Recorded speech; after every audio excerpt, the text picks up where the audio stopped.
Сәлем! Менің каналыма қош келдіңіздер.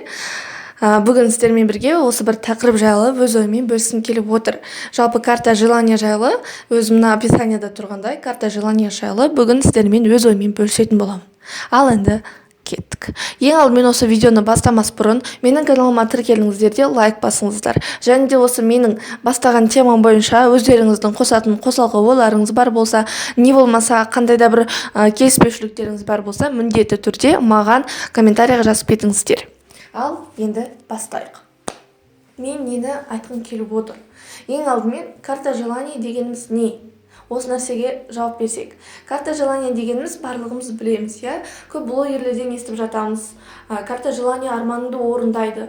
Не болмаса карта желанияға армандарыңды жазып қой. Сол нәрсеге қара, есігіңе жабыстыр деген секілді нәрселерді көп естиміз.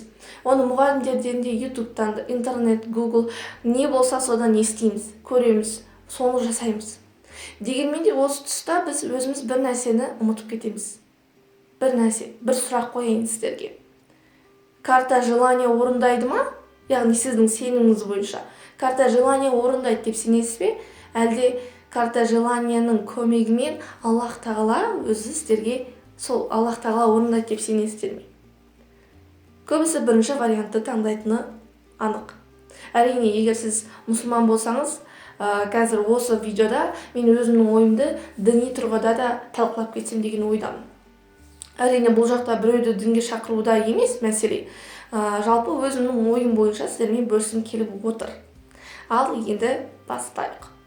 Жаңа сұраққа жауап бердіңіздер ме? Егер осы сұраққа жауап берсеңіздер, комментария жазыңыздар, себебі бұл өте маңызды. Так, мен не айтқым келіп еді? Қазір. Әрине, карта желания жайлы айтқым келген болатын. Көп жағдайда біз осы нәрсені шатастырамыз.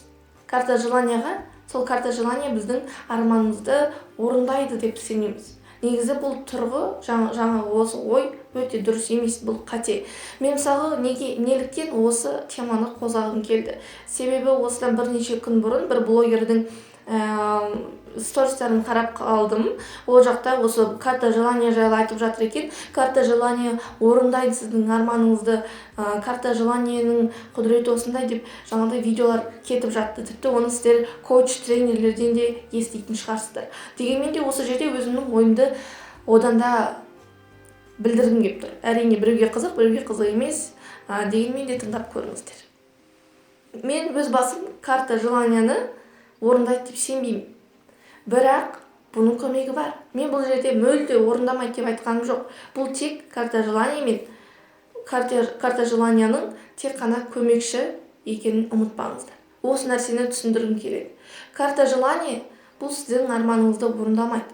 Тек сол орындалуына көмекші болатын нәрсе. Жай ғана көмекші ретінде ғана. Ал сіздің басты арманыңызды Аллах тағаланың өзі орындайды.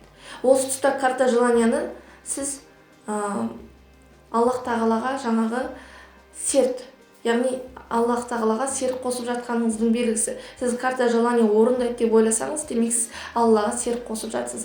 Ал бұл нәрсе шариғатымызда діни тұрғыдан талқылайтын болсақ, шариғатымызда жалпы Аллаға серт қосуға болмайды.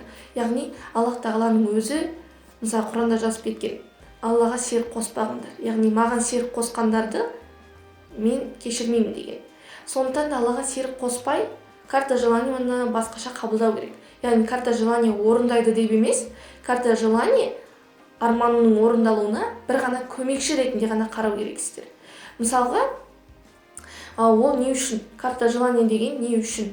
Карта желания жай ғана сіз жаңағы армандарыңызды жабыстырып қоясыз, іліп қоясыз, не болмаса жазып қоясыз. Есігіңізге іліп қоясыз, жабыстырып қоясыз, мысалы көрінетін жерге, шкафқа, не болмаса басқа бір өзіңізге көрінетін, күнде көргіңіз келетін жерге жабыстырып қоясыз. Дұрыс па? Сол үшін. Бұл карта желанияның бастысы осы, сізді сол нәрсені көру арқылы, яғни жабыстырылған нәрсенің ішінде арманыңызды, мақсатыңызды көру арқылы сол нәрсеге жету, яғни сол нәрсені алу. Мысалы, бір нәрсе сатып алам деп мақсат қойдыңыз ба? Демек сол нәрсені көрген сайын сіз деген сондай бір ішіңізде буря дейді ғой. Сол нәрсе болып тұрады. Мен мынаны алғым келіп тұр, мен мынаны аламын, осы менің мақсатым деп. Сосын сіз соны алуға ары қарай қадам жасайсыз. Сол арқылы ғана ол орындалады. Ең бірінші Аллах тағала өзі сізге сондай бір өзінің құдіретімен сіздің арманыңызды орындайды. Екінші, әрине, осы сіздің өзіңіздің тырмаланып, еңбектеніп жасаған нәрсеңіз, не болмаса еленген нәрсеңіз. Осы нәрседе мен айтқым келгені осы. Осы екі тұрғыда ғана арманыңыз орындалады. Ең бірінші Аллахтың қалауымен, екіншісі сіздің өзіңіздің тырмаланған, еңбектенген нәрсеңіздің ғана арқасында арманыңызға жетесіз. Сондықтан да карта желанияны Аллаға шерік қосумен алмастырмаңыз. Себебі сіздің арманыңызды орындайтын тек Алла және сіз өзіңіз ғана. Яғни қадам жасайтын тек өзіңіз. Ал карта желания ол тек сіздің арманыңызға жетудің бір жолы. Не болмаса жетудегі бір көмекші нәрсе, мотивация десем болады. Мысалы, қасыңызда адам жоқ мотивация беретін, бірақ фото бар, яғни карта желания бар. Себебі карта желанияны көрген сайын сізде мотивация болады. Ал мотивация бар болса, арманыңызға жететін жол болады. Сондықтан да осы нәрсені ұмытпаймыз, достар.